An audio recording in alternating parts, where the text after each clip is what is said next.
Welcome to the Father on Purpose podcast, featuring author and ministry leader Kent Evans and business executive and military veteran Lawson Brown. This is a show for you, Dad. You want to be a godly and intentional father. Unfortunately, you've turned to these two knuckleheads for help. Let us know how that works out for you. Before we begin, remember this: you are not a father on accident. So go be a father on purpose. Please welcome your hosts, Kent and Lawson. Hey, Dad, thank you for joining us on another episode of the Father on Purpose podcast. This is Kent Evans. I can't wait to share with you our special guest today. Before we do that, I want to let you know that I received a super encouraging email from a listener about a week ago. This person is in South Africa, and he said, "Thank you, guys. This brought me to tears, realizing that I'm so looking forward to the next thing. I'm missing the beauty of the moment." And that's from a dad in South Africa. So do us a favor. If you like today's show, or frankly, if you hate today's show, send us an email. Let us know what you think. We love to hear from folks who are subscribing to Mountain Monday, our free weekly newsletter, who are listening to a podcast.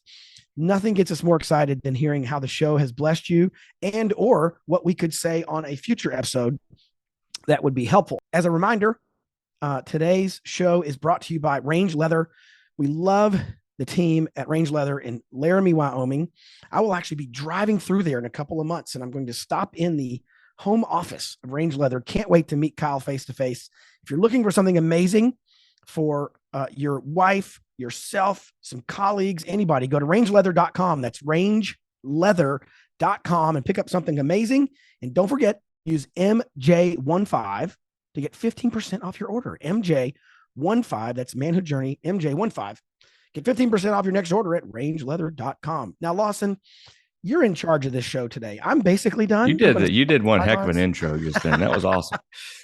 I'm going to sit on the sidelines and let you and Craig have this conversation, and I will occasionally chime in with some smart aleck comment or some wise crack. That's my job today.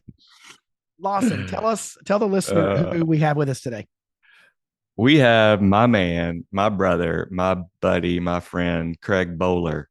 Craig has been, I've said this before, because Craig is now, I think, one of not very many, maybe another person to have been our second time guest appearance. And I wouldn't pick anybody else but Craig Bowler. It's kind. Yeah, Craig and I met over 20 years ago when Audrey and I and the young girls at the time moved to Kennesaw, Georgia, started looking around for churches. And if you've ever moved to another city and then began to look for churches, what you do is you just kind of Google around and then go visit. And there's some interesting things to see when you go and visit churches. There's some doozies out there.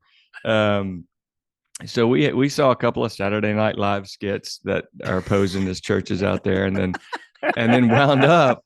And I was really wanting to get like reconnected with a group of guys, or with like some sort of, men something or other.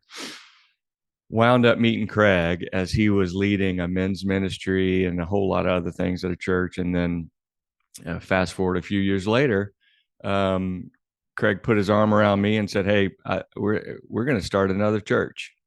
And I was just blessed to be a part of a small group of dudes who Craig kind of brought into a tight knit circle and leaned on to just help think things through and pray about things, and then be a part of walking beside Craig.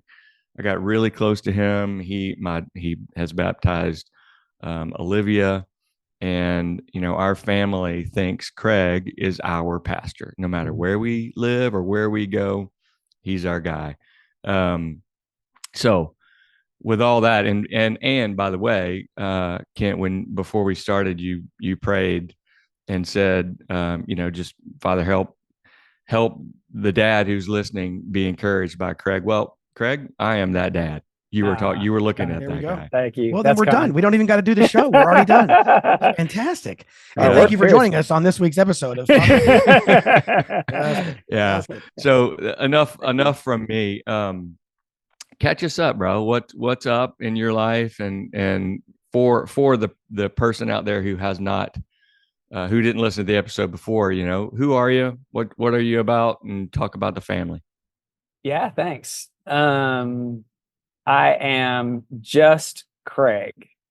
I've got some degrees and I've got some positions, but at the end of the day, I'm just Craig. I'm a guy who's married to his high school sweetheart. We've been married 35 years.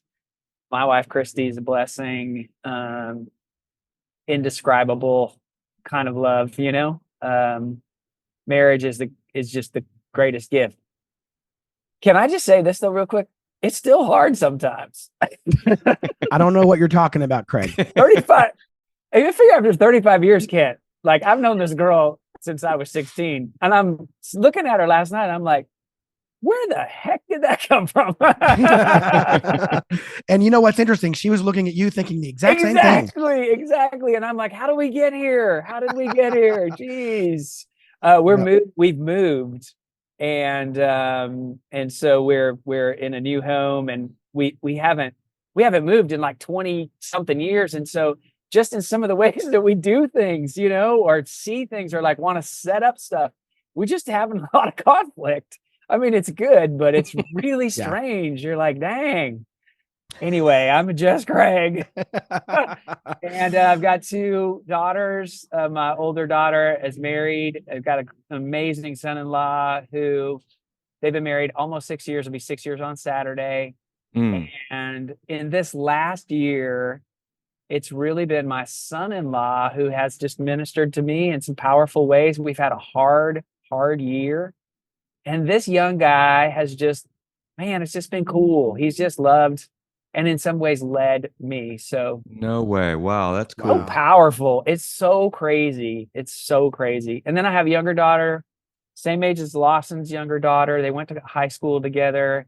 She just graduated college. In fact, last Saturday came back from a trip to Cambodia. My younger daughter did some art therapy for some orphans in Cambodia, and she's amazing. She's so special. Yeah, she's crazy. She's beautiful. And then we have 2 grandkids. My granddaughter is almost 3, and then we have a brand new grandson who is 6 weeks old. I'll show you pictures. How much time do you have? Yeah. I've got like thousands. Describe him in intricate detail. He's got these little tiny fingers. No. Yeah. It's so cool. He was born on the first day of spring, and there's a amazing passage in Song of Solomon that talks about, the winter is over and the time for singing has come. And I'm just like, yes, this is awesome. Yes. So, oh man, that's me. That's us. Yeah, that's us. I am glad to see you looking and sounding happy, dude. Thanks, man. Yeah, we're in a sweet spot today for sure. As we prepared for today's episode, 2 things were happening. One is Lawson has been on this kind of like the wind of generosity in his mind has been blowing heavy the last several weeks, because we did a show on it 4 or 5 episodes ago at the time this will come out. And it's just become like this conversation he and I have been having by text about generosity, because we talked about how generosity we often think of it in terms of money or donating. And if you have a bunch of money, feel free to give it to Manhood Journey. Go right ahead. But we all have resources. It could be listening or time or, you name it, skill, and the generosity can flow out of us in many ways. And as we sent you some emails, Craig, to talk about that topic, you sent this really interesting email about looking at it through the lens of how Jesus posed certain questions. One of those, he said, was often to people in a couple of specific cases, what do you want, or what do you want me to do for you? Let me pick you up there and tell me about what that question means to you and how we might apply that either, Craig, to the topic of generosity, or to maybe specifically to what can a dad learn from how Jesus approached that question? Oh, wow. Yeah, that's great. Well, let me start here real quick. If I were to ask you to tell me the first words that Scripture records Jesus saying, what would you think would be the first words that Jesus said?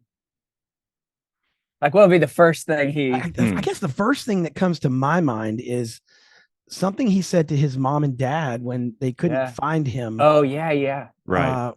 When he, with the only little glimpse we get in his Yeah. 12 or When 13 he's year old 12, early Like, years didn't you know that you would find me at the temple? at my Yeah, father's yeah, house or right. something. There we go. That's my Exactly guess. right. I think that's exactly right. No way. I think so. It's amazing. I think that's exactly right. John's gospel doesn't have that story.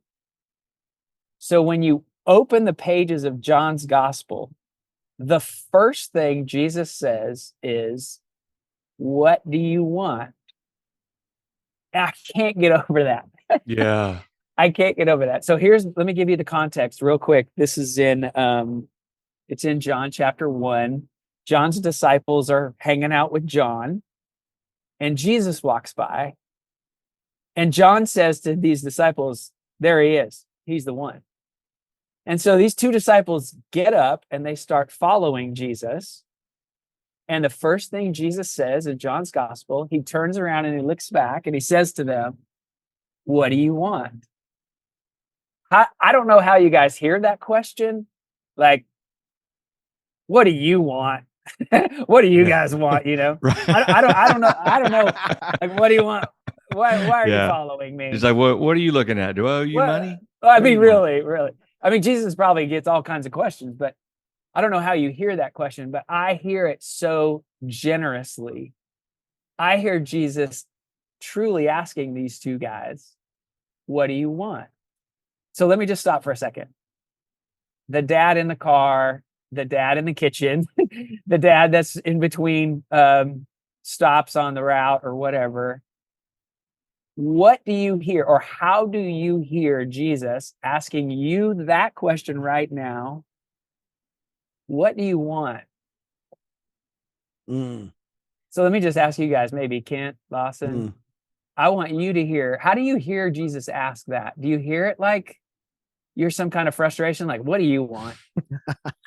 Or No. The first thing that comes through my mind is, and I was typing this in our show notes to not forget it, is that only someone who is either full or capable can really ask that question. So the first thing that comes to mind is when I am at my best and I've had a good night's sleep and I've spent time in the Word, and April and I are on the level and we don't have any major, I can overflow into the lives of other people by just asking, "What do you want? How can I serve you?" So I'm at my best when I can ask that same kind of question. I'm often depleted or unskilled or afraid of being incapable.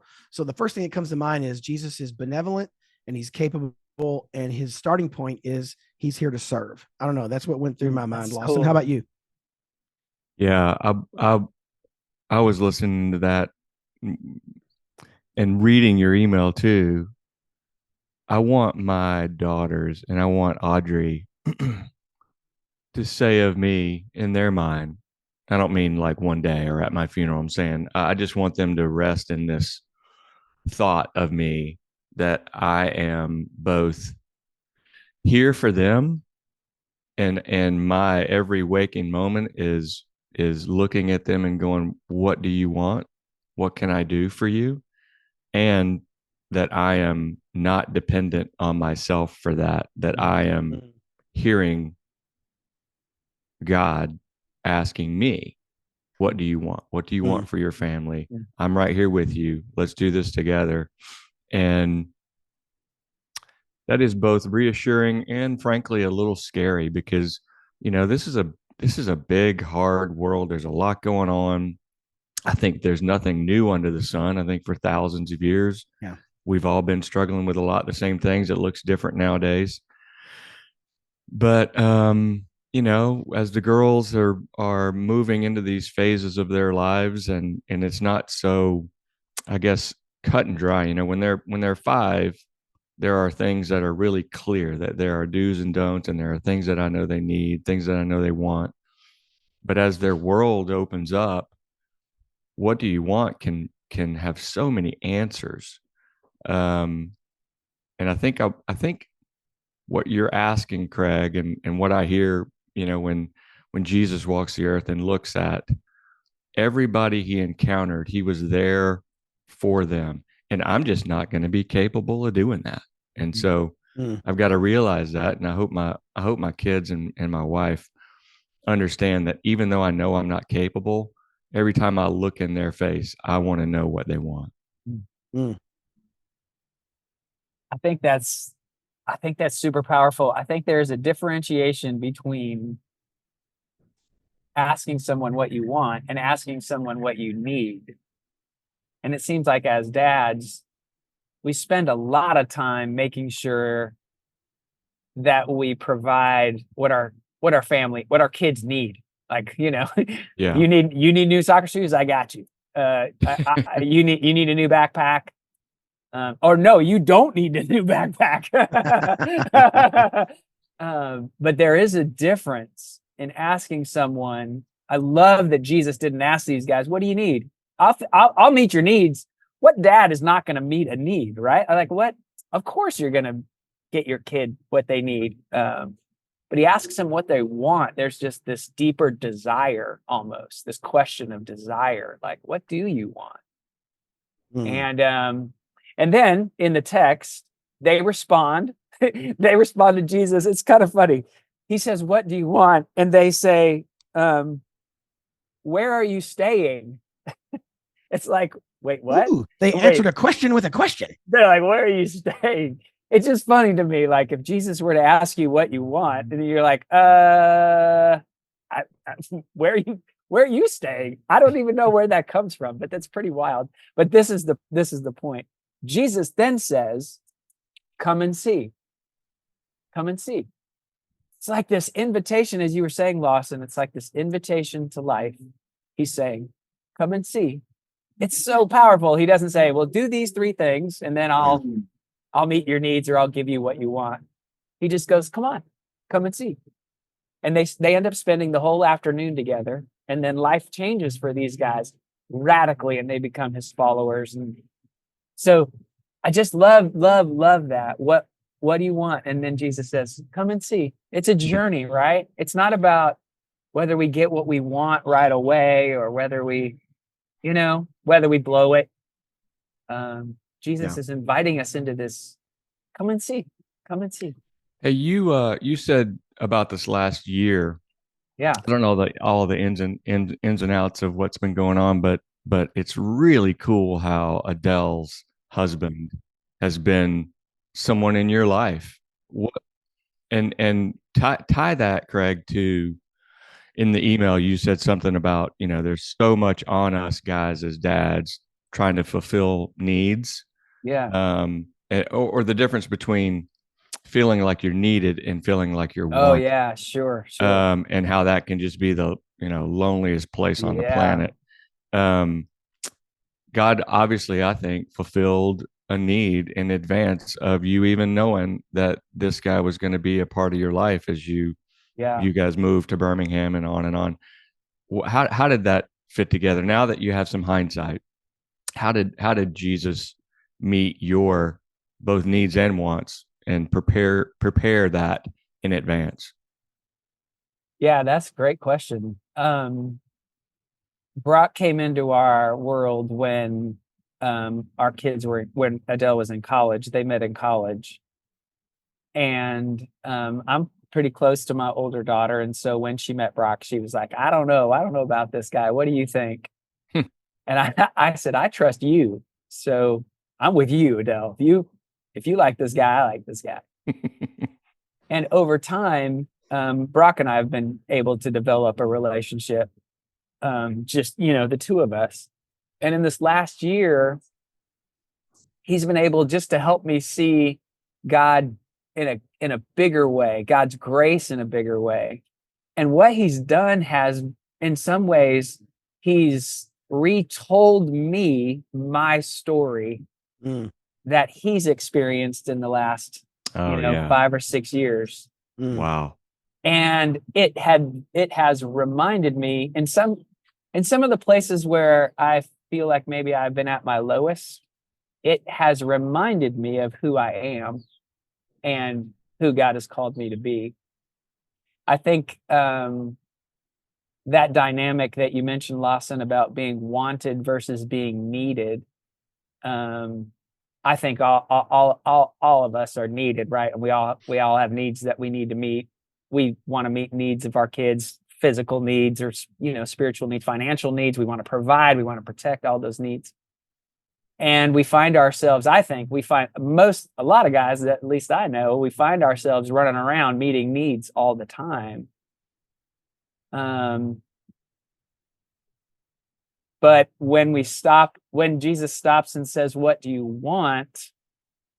I'm thinking about, when was the last time that, I'm just thinking out loud here, when was the last time that I asked my wife for something that I want, like a deeper want? Hmm.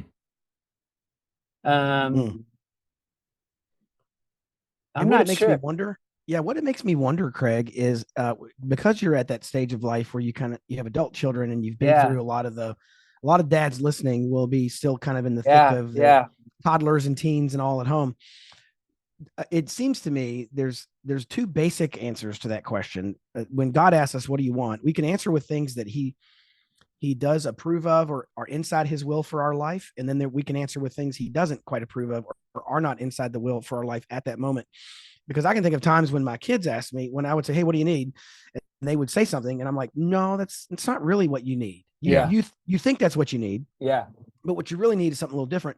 And so it wasn't always that my kid asked and I wanted to be the giving vending machine that just gave them whatever they wanted, but the discernment in there of how did you handle, let me ask you this, how did you handle when your kids came to you and you could discern that what they thought they wanted maybe wasn't exactly what they needed? How did you pull that apart? And what did you do as a dad walking through those seasons?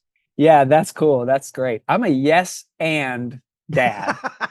I'm a yes and dad. So when they were younger, I was much more strict and I kind of was maybe too religious. Like we had these lanes that we had to live in. And so if it didn't fit in this lane, I would say no.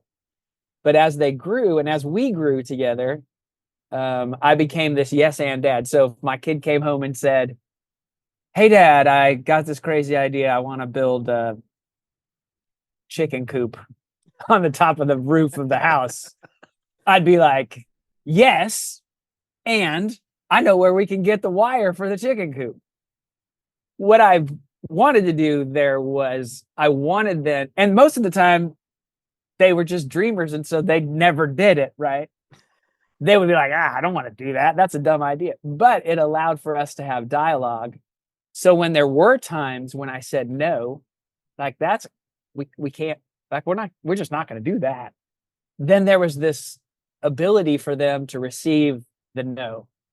I think if there's a relationship that is ongoing and there's a freedom to ask, the last thing I want as a dad is for my kid not to ask for what they want or need because they're afraid I'm going to say no. Well, Dad's just going to say no. That would be crushing to me that my kid wouldn't ask. I mean, I think the same with God, right? With me as his son, I would think God's soul would be crushed if he thought, if I thought that I'm not going to ask anymore because he's just going to say no. Like, how, or even Christy, like even my wife, I get to this point where I can meet my own needs, right? I mean, I could provide them, but my wants are going to require her to be a part of, So as a young dad, I think that was the biggest thing for me, was just to have an ongoing conversation with my kids in a way in which they knew they could ask. And sometimes they wanted to ask to see where the boundary line was, right? They're like, "How far can I take this one? How far will Dad let me go?" And sometimes those boundaries of love stretched, and sometimes based on the issue or, just wanting to be a wise dad, sometimes those boundaries became closer in, right? So surrounding them with circles of love, that circle got a little tighter. Like, "Nah, I don't think that's a good idea." So I think that's part of it, Kent. I think it's just the ability to have an ongoing conversation that would allow and really foster a space where your kid could ask, "Hey, what do you think about this, Dad?" Or what in your question, Lawson, Adele said to me, "What do you think about Brock, Dad?" And I said, "I trust you, babe. I trust you." So Yeah. Yeah. I love that, Craig. I want them to, we've generosity has been, like Kent said, kind of Yeah. blowing through the Yeah. treetops around here lately. And where we've talked about it is that reflects the character of God, that God is Totally. generous. God is Totally. always there. He is always watching. He is right here with us. He is giving, giving, giving. He doesn't give us things that aren't, going to guide us correctly into his will. He doesn't give us, an overabundance of the wrong things. And as a dad, I want to be this, like, overflowing, like Kent had said. I want to be overflowing with whatever it is that when I ask the question, what do you want? And they come back with, I want to be there and ready. Proverbs 19:7 says something that I think is where it's a good kind of place to be walking through life. Proverbs 19:7 says, whoever is generous to the, no, excuse me, I'm looking at the wrong one. Proverbs 22:9, my bad. Can't, don't do it. Stick your finger anywhere. It doesn't matter. Right. Open your Bible. I've got a list here. All right. It says, whoever has a bountiful eye will be blessed, for he shares bread with the poor. And I honed in on a bountiful eye. I think that says something about a lens, or like our perspective, and being there with advice, being there with a listening ear. It's generosity doesn't have to do with money at all times. It's time, and as your kids evolve and as they're going through things, if we are walking through life with this, just generally speaking, a bountiful eye, we see opportunities to give time, to give away, to be with, to listen, to be present. I think those are what I hope when my kids are looking at me and I say, hey, what do you want? I hope what they see is a father who is running full sprint to whatever it is that they feel like they want from me. Yeah. The one thing I want Craig to speak into is like, I'm going to say, like, yes and no, right? In other words, I definitely want my kids to sense that I'm listening to them and I care about their wants. It doesn't mean, though, that everything they want, I run to get them. Yeah. And I think that's because sometimes their wants are immature. Sometimes their wants are self-destructive. Sometimes their wants, but that's a hard call to make sometimes, right? Because it's not always that cut and dried. Craig, how would you speak into that? Like the dad who's raising kids and their kids are 10 or 11 or 12, still in the thick of it at home. What are some guiding principles that we give that dad regarding sifting, creating that right environment where any question is welcomed, and any want is discussed, but also not creating that environment where we err too much on the side of whatever they ask for, I'm just going to run ragged till they get it. Yeah. I don't know why There's a fine line there. Yeah, it is. I don't know why this popped into my head, but our kids, we quoted Willy Wonka sometimes, and in an English accent, the girl says, "Daddy, I want a pony." Right. And it's like, I'm not going to go get you a pony. Are you out of your mind? Like, no, I'm not going to get you a pony. I think in those younger years, when we're trying to help our kids, learn to know what they want in a way in which it's good for them and it's good for the people around them. So that's some language that we used a lot around so much happens around the kitchen table, right? Yeah. I feel like that's the place for us, whether their mom was there or not, or whether it was just one kid or the whole family. It's like, well, how is this good for us and the people around us? Or how is this good for you? How does this encourage you? How would this bring you life? And how would this bring life to the people around you? That's a phrase that we used a lot when we were trying to make decisions together, either as a family or just one-on-one. I would say to Adele, like, well, how would this bring you life, Adele?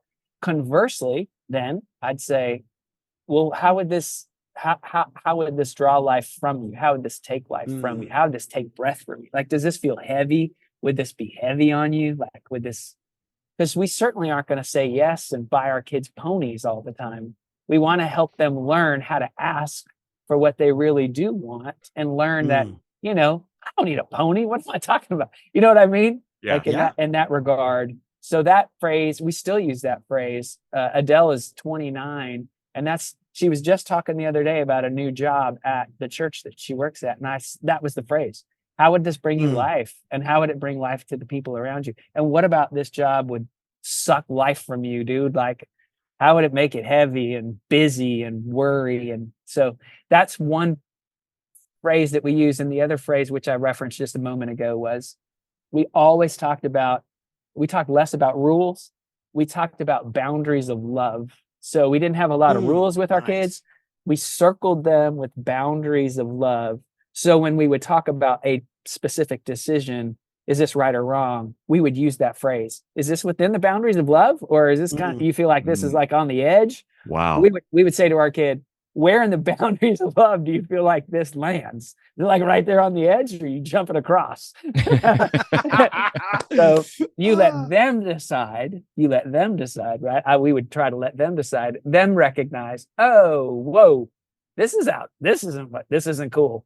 This isn't what we as a family have decided is a part of our boundary of love, you know, part of our circle of love that we've surrounded you with. And it sounds like one of the things you did is pull the page out of Jesus's playbook, right? Where he probably knew the answer to most of these questions. Of course he did. He has hundreds of questions, right? But he knew the answer. So he wasn't asking to be informed. That was never really his intent, because he could just be informed through the Holy Spirit. There was something going on when he would ask, what do you think, Craig, was going on? Like, we'll map it to kids, what I'm doing with my own children, what you do with your girls, what Lawson has done with his daughters. What are we doing when we're asking these questions? Because sometimes we kind of know the answer. Yeah. But there's another game afoot here that you're alluding to. Speak more about, like, what happens when you pose the question back to your thoughtful teenage daughter or son. Yeah. You know, what's the dynamic that unlocks and what spiritually happens in that kind of home? Yeah. I mean, I really think the key is engagement. We're engaging each other. We're engaging, like my heart is touching their heart with soul to soul kind of stuff. And it starts really young, but we're building trust with each other. My kids are learning to trust my wisdom, or they're not, right?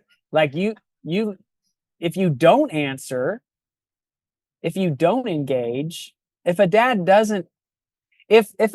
is not able to hear what their kid wants, let's say the kid stops asking, those wants are still there, and they're gonna work themselves out in some way. Yeah. I'll just say this real quickly. That's great. I've been a pastor for a really, really long time. And all of us guys have wants. We all have wants.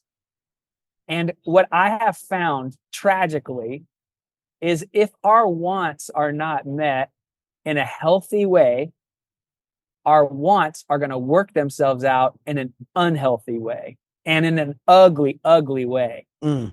And I can't tell you how many stories that I've heard as a pastor or even as a friend where a want wasn't articulated and it just was stuffed or suppressed by a dad or a husband. And that want is still there. And in fact, in some ways, and we just need to be this sort of nuanced, but in some ways, they're God-given wants.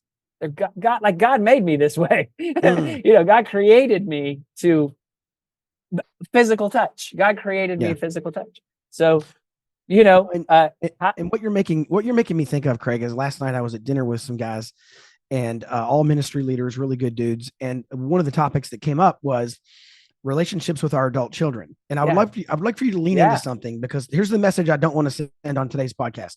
All of your wants are good, and you got to get them all met, right? Because they're not. Exactly. Sometimes we want things that are outside of God's will. And it's not that we can just have this giant list of Augustine said it's about our ordo amoris, right? It's the order of our love. What is the thing we love the most, and second and third? So the conversation last night turned to, I really want to have fruitful, productive relationships with my adult children. Like one of the cool things in life would be that my kids cross into adulthood and they still want to hang out. They still want to be part of our family and come to events. However, is there a temptation? And the bias in my question is going to be super obvious, so feel free to disagree with me. But isn't there a temptation to make certain wants an idol? And then those wants, when they're not met, it's not that they were a good want, right? So for example, I want my kids to have a good relationship with me when they're adults. That's not a bad want. However, I may or may not get that. As such, I got to find something to do with that if that want isn't met, rather than just squeeze them tighter and say, you better be home for Thanksgiving or I'm writing you out of the will, come on. And so could you speak to this idea of how do we sift through the wants that we have that are aligned to God's will? How do we determine which ones those are? Because if we can't do this for ourselves, we sure aren't going to be able to do it for our kids. And then how do we sift through those and go, gosh, God, I know I think of Jesus in the Garden of Gethsemane. He said, can this cup pass from me? Yeah. 3 times. God said, no, no, no. And Jesus said, super, let's do what you planned. Can you speak to that notion as we maybe wrap up? What can a dad do to sift through the wants so that he can start to learn the difference between godly wants, ungodly wants, and maybe that big gray area in between? I'd say our deepest wants are probably lifelong wants. The deepest wants are things that we were created with. And so we learn to acknowledge what those deep wants are. For example, I need to be with Lawson. I want to be in deep, meaningful relationships, intimacy. That's a life-given want. So I think when we're talking about this, we're talking about those things that are lifelong, as opposed to, well, I want this bigger house, or I want a better job so I can provide more for my family. Those are honest wants. And I think that's right. But the difference, I think, is being able to discern how God's created us in those wants versus these sort of earthly, time-oriented Nice. Chronos time wants. Nice. Like, oh, I want to get into Georgia. I'm going to do everything I can to get into Georgia.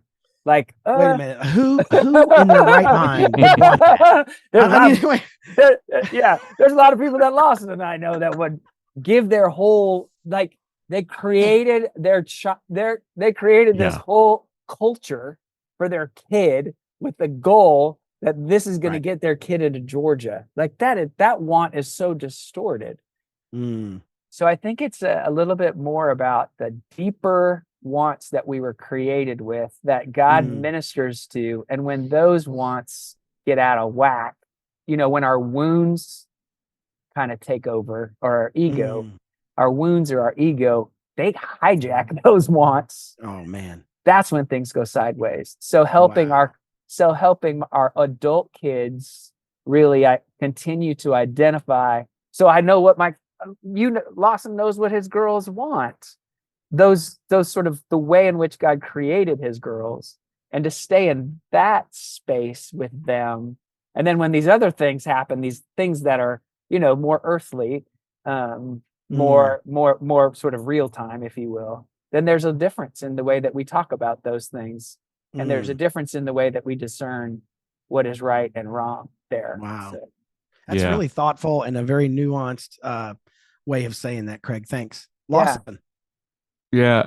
Do whatever you want with this, Craig, as we wrap up. Just don't mention Georgia again. You can do whatever you want, as long as it doesn't include University of Georgia. That's it. I've been around some people, and just thinking back about some of the answers that other disciples may have given when Jesus asks, "What do you want?" Who are able to say, Jesus asks, "What do we want?" I want my answer to be, well, I want what you want. I want in my life what it is that you want in my life. And so I want to approach now, having listened to this conversation, which has really blessed me. What do you say, Craig, to the dad who is who is struggling with or seeking a path toward their kids and their wives, knowing that their dad wants the best for them. Yeah. God's answer is always going to be, when asked, I want what's best for you, and I have what's best for you. Yeah. And that is our desire as a godly father, as a father on purpose, to be there for our children who are asking all the time of themselves, of the world, of God, of us. They're trying to figure out what it is. And I want my answer for our kids to be, I want what's best for you, Abigail. I want what's best for you, Olivia, Audrey. God knows that, not me. Let's figure that out together. Huge. To be able to do that as a family is huge, for you to answer it as the dad and, the leader of the family. That's awesome. And that's right. But to have that conversation together as a family is really powerful. So you can say, hey, Abby, what do you think? What do you think God wants here?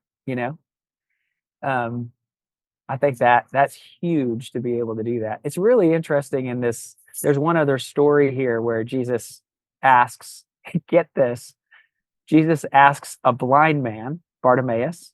He says to the blind man, Jesus asks him, what do you want me to do for you? So it's not just what do you want, but what do you want me to do for you? Jesus asked the blind man that. Like, hello? And the blind man, what do you think? I can imagine the blind man wants to answer with such a smart aleck answer. Yeah. And he just basically says, the blind man basically says, I want to see, But Jesus asks the question. I think that's what's so powerful. And he doesn't just say, what do you want? He says, what do you want me to do for you? And so, Lawson, when you're saying, I want what you want, Jesus, I do too. I want what you want. But I also want to be able to hear Jesus say, Craig, what do you want me to do for you? I want that kind of relationship with Jesus. So it's not, because to be honest, for the longest time, I would say, I don't have any wants. I don't have any wants. I only want what you want. I only want what you want. And I think that some of those wants maybe got lost in the way he created me. And so I can hear him now say, hey, what do you want me to do for you? And I'm like, I don't know. I'm not sure. I'm not sure. And then I can ask my wife. I can ask my kids. We can have this conversation. I can ask my friend Lawson, hey, what do you think Jesus wants to do for me? I can ask the guys in my church, what do you think Jesus wants to do? It's like, what? Wow. I think for Craig, most, I'm sorry, go ahead, Kent. No, go ahead. I was just going to say, I think we all know, deep down, we all know the answer to that question. What do you, Jesus? I can hear Jesus say, what do you want me to do for you? I think we all want to just know that we're okay. We're okay. That this idea that Jesus, we just want his blessing. We just want to know that we're okay.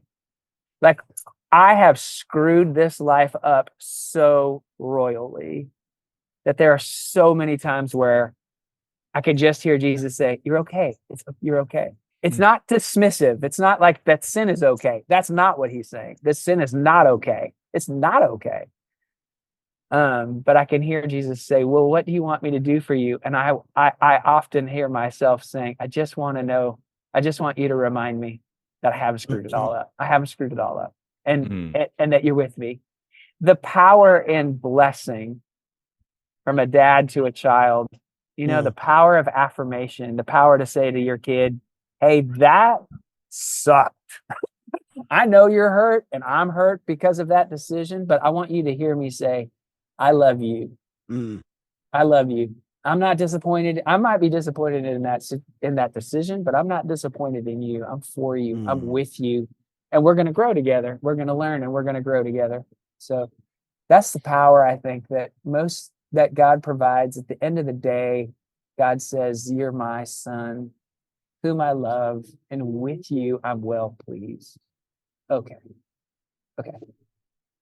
Man, I'd like to give you a hearty round of applause for landing the plane right where most dads probably need to land it. And frankly, where most dads need to extend it to their children. Yeah, I think so. Do I our do. children know that we are pleased with them? Yeah, well, Do our pleased. children know that we love them? Do our children know that nothing can separate us from that love? Do they know that? Thank you, Craig, for reminding us of that. Thank you for spending some time. I want to give you an opportunity to have one kind of final word for a dad listening. Before we do that, I just want to say thank you to you for coming on the show. What you made me think of just now was when Paul said he prayed 3 times, saying for the thorn to be removed. Oh, yeah. And God said no. Yeah. He said no. Yeah. He said, but my grace is sufficient for you. So good. My grace is sufficient for you. You think you need the thorn removed. However, you really don't. What you need is to know that my grace is sufficient for you. And as long as you know that, we're going to be good. Craig, maybe comment on that, or just land the plane for a dad and tell that dad what he needs to hear. What's on your heart? Yeah, I want every dad here that's listening to this podcast to hear God say, "You are my beloved, and with you I'm well pleased." And obviously, God knows the suffering, the thorns, and for whatever reason, maybe is choosing not to remove those thorns. God knows the wants, and God knows our needs, and God yet says, "I've got grace that's sufficient for you." I want dads just to know that He's the central promise of the Bible is that God is with us. He's here. He's with us. He's in our midst. He's here. And He's here because He loves us, not because He has to, whatever. He's here because He's here because He's our Father, and He wants to be with us, His sons. So dads that are listening, regardless of what has happened in the last 24 hours, regardless of what has happened in the last 24 minutes, I want you to hear God say, "What do you want me to do for you? Because you're my son, and with you I'm well pleased." Craig, thanks a ton for coming on. Dad, we'll see you next week. Hey, Dad, thank you for listening to today's show. If you found this episode helpful, remember, you can get all the content and show notes at manhoodjourney.org/podcast. And if you really liked it, please consider doing 3 things. Number 1, share this podcast with someone. You can hit the share button in your app, wherever you listen to podcasts, or just call a person up and tell them to listen in. Number 2, subscribe to this podcast so you get episodes automatically. That helps us as well to help dads find the show. You can do that through your favorite listening app, whatever that is. And finally, review this podcast. Leave us a review, good or bad, wherever you listen. Those reviews also help other dads find the show. You can always learn more about what we're up to at manhoodjourney.org or fatheronpurpose.org. We will see you next week.